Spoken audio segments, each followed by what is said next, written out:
À la sortie de la Deuxième Guerre mondiale en Europe, tout le monde avait faim, il a fallu surproduire. Ça tombait bien, nos amis américains, avec la reconversion de leur complexe militaro-industriel, ben, il fallait bien qu'ils produisent autre chose, donc des Moisbats, c'était pas plus mal. Simplement, pour faire circuler les grosses Moisbats, ben, il faut remembrer, donc nous remembrâmes, avec les drames qui s'en suivirent, puisque là maintenant on sait où on en est de ça, plus d'arbres donc, plus de sol, donc, enfin bon, etc. Et en même temps, on a commencé à produire tellement que dès les années 50, on était en surproduction.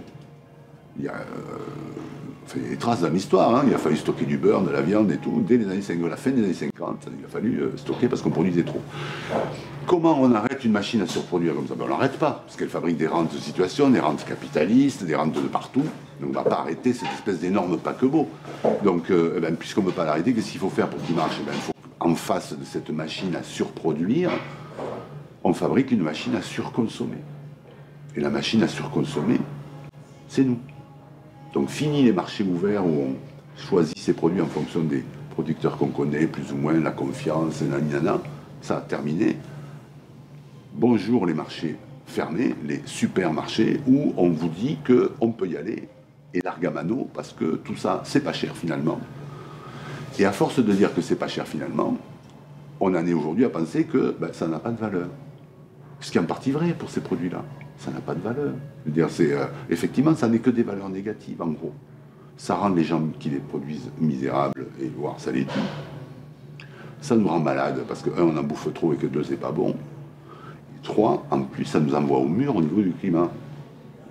Tout est question de conscience. Qu'est-ce qu'on fait en conscience? Voilà. À quoi on participe professionnellement d'un côté et puis à quoi on participe personnellement de l'autre. Moi, il m'arrive de fréquenter des cénacles de gens qui sont dans l'agro-industrie, et dans les conseils d'administration, dans les bureaux que je fréquente. La plupart des gens qui sont là ont un raisonnement de ce type-là, parce qu'il est collé au marché ou au pseudo-marché, parce que c'est comme ça que ça fonctionne et que le système il est comme ça. Mais quand on les interroge sur ce qu'ils font chez eux, ah mais pas du tout. Chez eux ils sont bio, ils sont locaux, ils font vachement gaffe et tout. Mais comment on peut être schizophrène à ce point? C'est-à-dire qu'on peut être acteur majeur d'une activité qui nous quand même conditionne notre futur d'un côté, et pas se poser de questions. Et à côté de ça, chez soi, faire attention à sa petite santé, ça marche pas comme ça. Les valeurs, elles sont collectives. On ne peut pas faire chacun dans son coin. Ça, ça rime à rien. Alors Steve Jobs, quand il démarre sa carrière, Steve Jobs, il a des idéaux fantastiques. Il veut foutre l'outil magnifique à la portée de tout le monde. Et à la fin de sa carrière, il finit avec le système le plus fermé, le plus égoïste et le plus fabricant de capital en haut du bilan. Cancer. Normal. Tu peux pas. Cet oxymore culturel absolument formidable, quoi, qui est né, je pense, au début dans les années 60, c'est désincarner la viande. C'est quand même extraordinaire. On a désincarné la viande. Ça, c'est un putain d'oxymore, quand même. Pourquoi on fait ça? Ou plutôt comment et dans quel but? Ben, c'est simple. Moi, je peux comprendre, et je le comprends d'autant mieux que je suis témoin de ça. C'est insoutenable de penser que ces petits morceaux, tous les mêmes, là, qui soient hachés ou pas, bien emballés, tout ça, sont autant d'animaux sacrifiés. C'est insupportable.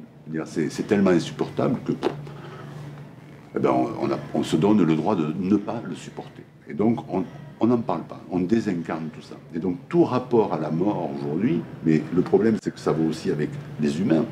C'est-à-dire que je serais curieux de connaître la statistique qui me parlerait des défunts dont on a fait la toilette à la maison lors de leur décès, aujourd'hui. Et par la famille, quoi, ou les proches. Ça, à part le Pays Basque, où je sais comment ça marche, et encore pas partout. Mais sinon, dans le reste des régions de notre beau pays, je serais intéressé de savoir combien % des défunts sont toilettés, rhabillés pour l'enterrement par leurs proches.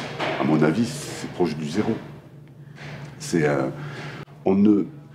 Combien d'enfants de 6-7 ans sont amenés à l'arrière-grand-mère défunte pour lui faire la bise sur le front froid et bleu? La mort, c'est à travers les écrans, dans de la fiction, elle est fantasmée, elle est magnifiée, ou elle est horripilante, ou elle fait peur, ou tout ce qu'on veut, mais elle n'est jamais réelle.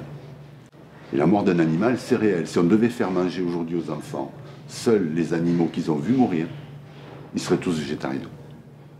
Le sujet poisson, il est en train de... Historiquement, il est en train de virer comme le sujet volaille. C'est-à-dire que dans l'histoire, on avait d'abord des gibiers. Je ne sais pas ce que certaines de ces... Enfin, gibiers, des bêtes sauvages. On allait attraper la bête sauvage, on la bouffait, très bien. Après, on s'est aperçu que si on l'attrapait vivante, et qu'on la faisait bouffer un peu plus que d'habitude pendant quelques temps, elle était un peu meilleure. Et puis on s'est aperçu qu'il y en avait certaines qui aimaient ça, et qui restaient autour de la maison parce qu'elles aimaient bien être nourries, et que c'était un peu plus safe pour elles de rester autour de la hutte, ou de la caverne, ou je sais pas quoi, que d'aller se faire bouffer par n'importe quel renard qui traînait. Et donc, on s'est fabriqué comme ça des populations animales domestiques. Hein, c'est ça. Bon. Là, aujourd'hui, on fait pareil avec le poisson. Au départ, c'était juste une proie. Maintenant, il n'y en a plus. Enfin, il n'y en a plus. Il y en a encore, hein, mais il y a plus de plastique que de poissons dans les océans, on le sait. Enfin, c'est en train de s'équilibrer, quoi. Donc bon, vu le réchauffement et l'acidification des océans, on va se retrouver avec des océans de méduses, grosso modo, et puis d'ailleurs un sol de blattes, parce que on est parti comme ça. Mais donc on a de moins en moins de krill, de moins en moins de crevettes, de moins en moins de corps calciques, puisque en s'acidifiant, les océans sont de plus en plus hostiles aux coraux, enfin c'est tout ça, tous les corps calciques, quoi.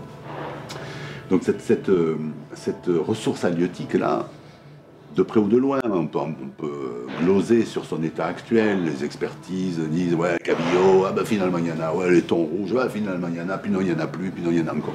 C'est vrai que c'est difficile à trouver, hein, ça bouge, c'est un gros aquarium quand même, les océans de la Terre. Donc bon, la tendance c'est qu'il y en a de moins en moins, que donc ça va être de plus en plus cher, qu'on prélève dedans comme des malades mentaux de plus en plus profonds et dans des populations qui se renouvellent de moins en moins vite, et que donc à terme, si on continue comme ça, on va se retrouver sans cette ressource-là. D'où ce qu'on voit fleurir aujourd'hui, tout ce qui relève de la pisciculture, donc de l'aquaculture. Et là, on se retrouve avec exactement les mêmes problématiques qu'avec l'agriculture. C'est-à-dire quel est l'impact au niveau écologique, au niveau santé, au niveau économique et social de cette nouvelle hydroculture, on va dire, je sais pas quoi. Alors après il y a l'aquaponie, il y a l'aéroponie, puis l'aquaponie avec les poissons dedans, on mange des poissons, ça fait recycler le truc, c'est très gentil, mais effectivement c'est séduisant comme système. En quoi ça nous sort du merdier climatique, je ne sais pas trop, mais à minima si c'est neutre, tant mieux. En quoi les produits qui en sont issus sont pourvus de ce qu'on leur demande, c'est-à-dire les oligo-éléments, les vitamines, les micronutriments dont on a besoin, les sels minéraux, etc. Il faut regarder. Et en quoi ça nourrit bien son homme socialement et tout ça, il faut regarder aussi. Hein, c'est l'échelle de Richter. Donc l'échelle de Richmer, si on veut. Enfin, pour moi, l'échelle de Richter, ça concerne la Terre. C'est pas... Voilà.